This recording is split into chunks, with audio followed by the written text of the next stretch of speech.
పవన్ కళ్యాణ్ గారు హెల్మెట్ లేకుండా తిరిగేవారట ఒకప్పుడు.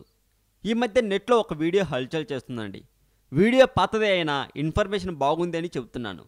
మామూలుగా హీరోలంటే మొహానికి క్లాత్ కట్టుకొని తన ఫ్యాన్స్కి కనిపించకుండా తిరుగుతూ ఉంటారు. కానీ అందుకు భిన్నంగా ఒకప్పుడు పవన్ కళ్యాణ్ గారు ఉండేవారని ఈ వీడియో చూస్తేనే అర్థమవుతుంది. ఇప్పుడు అసలు విషయానికి వస్తే, యాంకర్ సుమా గారు పవన్ కళ్యాణ్ గారిని ఒక ప్రశ్న అడిగారు ఇంటర్వ్యూలో. మీకు బైక్స్ అంటే చాలా ఇష్టమా అని.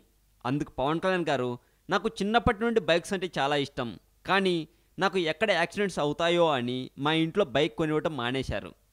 అప్పట్లో కొని ఇచ్చి ఉంటే నా ఆశ టీవీఎస్ 50తోనే అయిపోయి ఉండేది, కానీ ఇప్పుడు అదే ఆశ హార్లీ డేవిడ్సన్ వరకు వచ్చింది అన్నారు. అందుకు సుమ గారు, మరి ఒకప్పుడు అంటే బాగా ఆ బైక్లో ఎంజాయ్ చేసేవారం, కానీ ఇప్పుడు ఒక టాప్ హీరో కదా అని అడిగితే, అయ్యో అదేం లేదండి, నేను ఫ్యాన్స్కి కనపడకూడదు అని ఏమీ లేదు, ఒక్కోసారి హెల్మెట్ లేకుండానే బయటికి వెళ్తాను అని చెప్పారు. మరి ఫ్యాన్స్ చూస్తే అని అడగ్గా, నాకన్నా బైక్ బాగుంటుంది కదా, వాళ్ళు బైక్ని చూసేలోపు నేను అక్కడి నుండి వెళ్ళిపోతాను కదా అని నవ్వారు. అంటే పవన్ కళ్యాణ్ గారికి హార్లీ డేవిడ్సన్ బైక్ అంటే చాలా ఇష్టమని అర్థమైంది కదా.